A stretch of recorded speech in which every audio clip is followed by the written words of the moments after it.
Welcome back to Volunteer Homesteading. In this video, I'm going to walk through how I set up an irrigation system for my garden, including how I set up the lines, how it works in each bed, and even the theory and math behind it all. I ordered my system from Drip Depot. They have a bunch of different kits that you can customize depending on your needs. I went with a raised bed kit for 6 beds and a tree kit for 20 trees, and then did a little mixing and matching to make sure I'd have all the parts I needed, but not too much left over at the end. To do that, I had to design the system I wanted, and yes, I am nerdy enough to have sketched it out on graph paper to scale. Well, it came in yesterday. This box contains my new irrigation system. Okay, so this is kind of cool. They sent me some lollipops. All right, well, I just reviewed the list and it looks like I've got everything. So I've got 3 100-foot rolls of half-inch tubing. I've got 100-foot roll of 1/4-inch tubing. I've got 2 different kinds of drip line over here. Then I've got the end caps, the elbows, the T's, the valves. I've got the clamps and the stakes to hold stuff down, and then all the different little pieces that I'll be showing in a minute for how things come together. So, time to assemble. All right, so here's how we put together the header assembly. This is the hose line coming in with the water. It's a standard 3/4-inch garden hose, and we're going to first attach it to basically a backflow regulator. This is a vacuum breaker in this case. So this will go onto the hose itself, followed by, this is an inline filter, and it's really just to make sure that you don't get stuff gunked up into your system, because you would not want to have to go trace, several hundred feet worth of hose to figure out where something is if it got stuck in there. And then after that, we're going to add pressure regulator, and this pressure regulator is going to keep it to 25 psi, which the system is designed to be able to handle. And then the last piece will be this adapter, which will take it from a 3/4-inch hose setup into the half-inch tubing that'll be for the whole system. So here we are. The head assembly piece is put together, and Abernathy is patiently guarding it. I'm not entirely sure what from, but I'm always glad to have her services out in the garden. And it goes into a T-splitter, because to the right we're going to be heading out to where some of the berry bushes are and some tomato plants I put in the corner fencing, and to the left it's going to go out to the garden beds, but we'll do a walkthrough on that later on. So here we've brought the line out to the first bed, and just to kind of give you an idea of how this setup's going together. So the main feed comes in here, and it comes to this T-splitter, and then the T-splitter takes it up into the bed, and we use this elbow couple to get it over the edge. Most other beds will probably need 2 elbow couples, but this one I only need 1. And then a valve, and then that line that goes out to the other end, and eventually that'll get anchored down. And probably on the other beds I'm going to try to put the valve on the side. I saw Kevin Espiritu at Epic Gardening had redone it where he put that on the side, and I thought that made a lot more sense, but there just wasn't enough room on this particular bed. Here's how the tubing goes in, and this is kind of the idea across the way. So at each one of these end pieces here, you just pull that back as far as it'll go. It kind of rolls back. It's very easy. This is the only part that takes a good bit of effort. Getting this tubing on does require a bit of force. There we go. Sometimes you can just put the end of the tubing into some warm water and that'll soften it up. I could have done that, but I don't know. Am I being lazy by not? Is it lazy to have to use more force? I don't know. That's roughly how that goes. So here we are in the herb bed. I'm going to walk through how we put the irrigation system into a particular bed. I think this will be the easiest one to see. Okay, so there's this punch that is going to put holes into the main tube that the drip line is going to come out from. And I'm going to do 3 lines per bed. Since I'm doing 3, I could do 1 in the middle, and then 1 each in the middle of that. And then into that hole goes one of these connector plugs. Oh, it's a satisfying snap. Okay, then we'll connect that with the drip tape.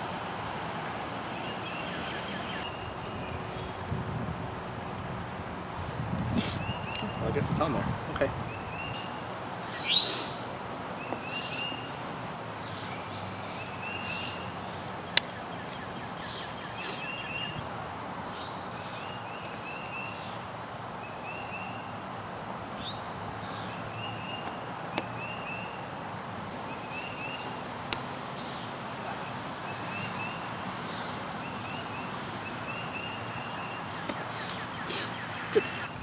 to help spread the tube out, we can probably also go ahead and like hammer this down to hold it in place so it'll be nice and stable for us.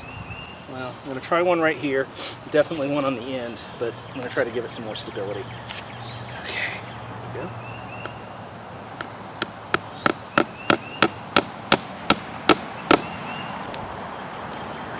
Here.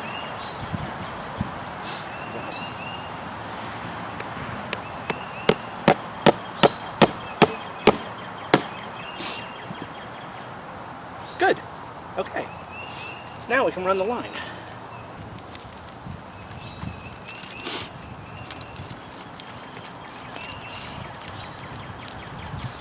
Okay, one line is in. Add another. Yeah, nailing it down first. Very smart idea. Okay, now we'll go to the other end and I'll show you how I fix up the other end of this. Okay, so down at this end, there's two ways we could do this. We could take each line and cap it with what's called a goof plug. And that was the original idea, but then I figured I don't really have a good way to like hold it in place. And again, pulling ideas from Epic Gardening, when he redid his irrigation system, he put a footer row on it, and that gave it a lot more stability and made it a lot easier to kind of anchor down. So I'm going to do basically the same thing here, and I'm going to use a few other connector pieces. Uh-oh, and I think I just dropped one of them somehow. But I've got these elbow pieces that are going to be on the ends. There we go. Let's go and get this other corner piece in, or elbow piece in. Ah! These are harder to put in than you would think. I guess that's good. You want them to be secure. I mean, they've got to make a watertight seal. All right, and then for the middle one, we're going to do this little T connector. And then for the footer row, we're not using drip tape, but we're using the same diameter. So we're using a 1/4-inch tube. It's the same kind of tube, same thickness, just there's no emitter holes in it. But it'll be to kind of hold it together and make a grid. Okay, then what I did is I went down to the other end where I had first punched the holes and just cut a strip to the right length. And then what we're going to do is we're going to cut this in half.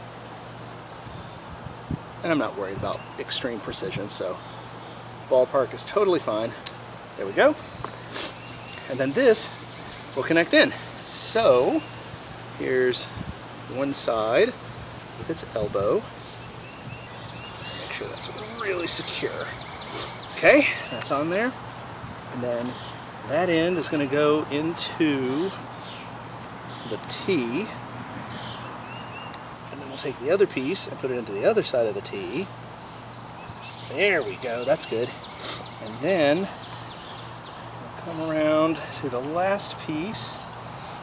I'll figure out how to fit this around the plants properly in a second. We'll put the other elbow in. Okay. Now, fit it in around the plants. Okay, and then for the last piece, we're going to use some of these clamps to help really secure it and hold it in place. Cool.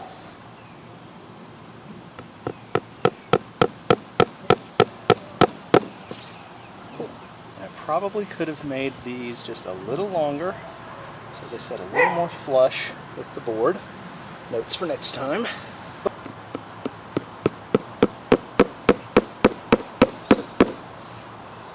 Okay, and we might just be securing that with only two. All right, let's get a look at the thing from above. All right, so here we have one bed with its complete irrigation system set in. So the way it works is the water's coming in from over here on this side, and it comes here and comes up the side and through these corners, and then here's the valve. So this is open, or if I want to, I can close it if I don't need to water that bed for some reason, but normally I'll leave it open. And then the water comes in along this line, and then it branches off from all three of those hoses you see coming off. But the water comes all the way down all three of those. And then, a little hard to see from the plant, but there's one corner, and there's a T, and there's hiding behind the strawberry. There's another corner. And so that's a whole closed system there. So, now to do that for all the other beds. Wait a second. How do I know how much tubing and parts and whatnot I'm going to need? Well, time to go back to those middle and high school math classes. We got to do some math.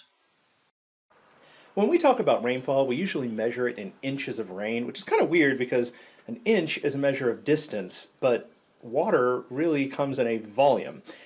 But an inch of rain simply means a cubic inch of liquid for every square inch of surface area.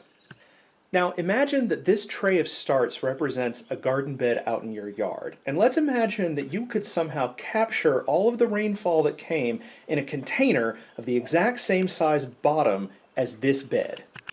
If so, an inch of rain would come up exactly 1 inch that container's side. And that is great when it is raining and everything is getting wet, but it is not how we measure water volume when we irrigate a space. We need to turn an inch of rain into gallons of water. And to do that, we need to do some simple conversions. Now, a gallon of water is equal to 231 cubic inches. So if you have an area that's 231 square inches, and that gets an inch of rain, then it's the same as saying that it got a gallon of water. And just for reference, this tray is a little bit smaller than that. It actually measures 10.5 by 21 inches, which comes out to 220 square inches. So an area just slightly bigger than this seed start tray would actually be that area in question to make an inch of rain be a gallon of water for that surface area. But that is a really weird number to work with, isn't it? A good rule of thumb for vegetables is an inch of rain per week. So your vegetable garden needs about a gallon of water for every 231 square inches of bed space. But most of us measure our beds in feet, so we need to do one more conversion. All of my beds are 4 feet wide by 8 feet long. Okay, hold on. We can be more precise than that. My frames are 4 feet wide, but the soil in the bed only stretches 45 inches. So 45 inches times 8 feet, which is 96 inches, equals 4,320 square inches. And if every 231 square inches needs a gallon of water, some simple division tells us that each of my beds needs 18.7 gallons of water per week. Now, I'm setting up an irrigation system where each bed will have 3 sections of drip line running the length of the bed. The drip line has an emitter every 6 inches, and each emitter emits 1/2 gallon of water per hour. So, 2 emitters times 8 feet times 3 lines times 1/2 gallon means that I'm going to be getting 24 gallons of water every hour for each bed. When the system is running, I can expect each bed to get this much, but I don't need that much water. I only need 18.7 gallons per week per bed. So let's do some simple division again. 18.7 divided by 24, and I need to run the system for 0.779 hours or 46 minutes and 45 seconds to be able to get the amount of water that I need every week. And that assumes there's been no rain in the last week, so if there's been rain, I just need to adjust. If we let R equal the amount of rain in inches that we've had in the past week, then I need to water the system for 46 3/4 times 1 minus R minutes. No rain? Well, then R equals 0. So 1 minus R is 1, and 1 times 46 3/4 is 46 3/4. So I need to run the thing for that full block of time. But let's say I got a 1/4 inch of rain that week. So now R equals 0.25. 1 minus 0.25 is 0.75. 46.75 times 0.75 is 35.0625. So I need to run the system for about 35 minutes. Well, 35 minutes and 3 3/4 seconds, whatever. And that's it. Now, if you're setting up your own system, you will obviously need to do your own math. And if your beds aren't uniform like mine are, then each bed might need a different amount of time, which means having a shutoff valve for each bed is essential to avoid over or underwatering. What about for the trees? How are we going to make it work for the orchard? Well, same kind of idea, except we're not going to be running lengths, we're going to be putting loops around the tree. And in this case, I've got another drip tape. This one's actually spaced at every 12 inches rather than every 6 inches like for the garden beds. And I've just cut a strip to 4 feet long, which should give me a nice little ring around the base of my tree. The way we're going to do this is we're going to use a T connector, and we'll connect it basically to itself so that it makes a nice circle. There we go. And then we're going to go back to our 1/4-inch tubing, not drip tape, just regular tubing. And we'll go ahead and connect one end of it into this. So it sort of looks like we've lassoed the tree. And then we'll bring this out to the line. And then I'm going to go ahead and cut it here. Good. Let's go ahead and put this in so I don't lose it. This will be the piece that connects into the main line. Come back. These things are surprisingly easy to lose. They are so small and they blend in, so I'm having to be really careful to keep track of stuff. And then we'll use our punch. Okay. Good. And then this just connects right in like a snap. And then there we go. We've put a drip line out to the tree. And then, for good measure, we can use one of these hooks just to help kind of hold it in place roughly where we want it. And that's it. Now, our peach tree is going to be getting some nice water when we run the system.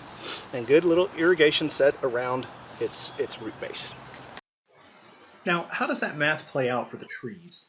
Well, Stark Brothers says that a new fruit tree needs about 1 gallon of water per week during the growing season, a bit more as it puts on more leaves.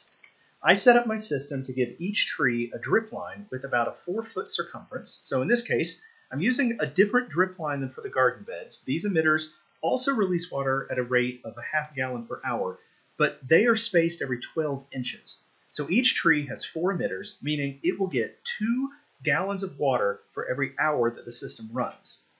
But if it only needs about 1 gallon of water, then assuming there's been no rain, it only needs to run for 30 minutes. If I leave those valves open the full 3/4 hour that I'm giving my beds, I might end up overwatering the trees. And that might be okay in the heat of the summer, so I'll keep an eye on it. But in general, I'll probably want to close those valves early. And if there's been rain, well, same idea as before. But now I need 30 times 1 minus R minutes of operation. Why do I keep talking about this by week? Shouldn't I water my plants every day, or at least every other day? For a lot of houseplants, maybe. But for in-ground crops, it's better to water less frequently, but more intensely. All that water you put in is going to get absorbed by the soil. As the top layer of soil gets saturated, it will sink down and get absorbed by the next layer, almost like filling a bus from the front. As the plant uses up the water up top, its natural instinct will be to send roots out further in search of water. If you give the plant a little bit of water every day, it never has a reason to really grow its roots. It's sort of like always giving a child every little thing he or she asks for. Sure, the child is happy when it gets what it wants, but also kind of spoiled as they never learn how to deal with challenges. You're better off giving the child everything he or she needs, but not necessarily everything they may want. Make them earn some things, and they'll grow up more resilient. And it's similar with plants. Give them all the water they need, but make them work just a little bit to get it. They will grow deeper, stronger root systems, and they'll be healthier for it. Stronger roots mean better able to withstand challenges, such as wind or pests. It also means better ability to support above-ground growth, which should mean more production of food. So definitely give your plants and your children what they need. Just don't spoil them rotten. Okay, the system is installed. Time to turn it on and see how it does. So we are off and running, and I've set a timer. All right, so the hose comes in here. This is the intake assembly, and then to the right carries on out to the berry bushes, and then along the fence line where it's kind of hard to see from here, but I threw down a bunch of extra tomato starts and decorative gourds, which are in the squash family. But I've got the blackberries and blueberries over there, and they have their rings. Let's see if the water is coming through. Not yet. Okay, better check a valve, make sure I left it open. I left it open. So I figured out the problem. I forgot I had put this splitter in so I could have a line that still went out to the extending hose out at the other side. I had it set the wrong way. As soon as I switched it over, I could hear the thing come on right away. Right, then off to the left, we head off to the herb bed, and then out to the other beds. So we can see kind of the run view of the herb bed, and all the beds look like that. There's a lot more a lot more grown in. And then out here it goes several ways, so it splits into the west bed and up to the fence where I have the raspberries and some other tomatoes and gourds. And then it comes down and hits all the other beds and then continues a little bit further south into the orchard. And so you kind of see how it runs down. And then that line that's in this view on the left here, I decided to extend it further because I planted ginger just on the other side of the fence. It's got reasonable shade throughout the day, and ginger likes mostly dappled sunlight. So I went ahead and just extended the line down there. So here we are, 46 minutes and 45 seconds later. And, you know, if you look at the top, it certainly looks like spotted and all, right? It's like wet where the water was coming out, but dry in other spots. But I'm gonna bet if we come down here and dig a little bit down, well, okay, didn't spread out quite as far as, oh, yeah, it did actually. Can't really see it, but as deep as my finger is, I feel the wetness down there. So it's definitely spreading out down below, which is what we want. And it may spread more over the next little bit. It might just need time to like finish permeating through. Irrigation system up and running. Close up on Abernathy, guardian of the garden, waiting for any intruder that may attempt to come in and take our vegetables. And she would probably just bark at them and then lick them. But she's still doing her job.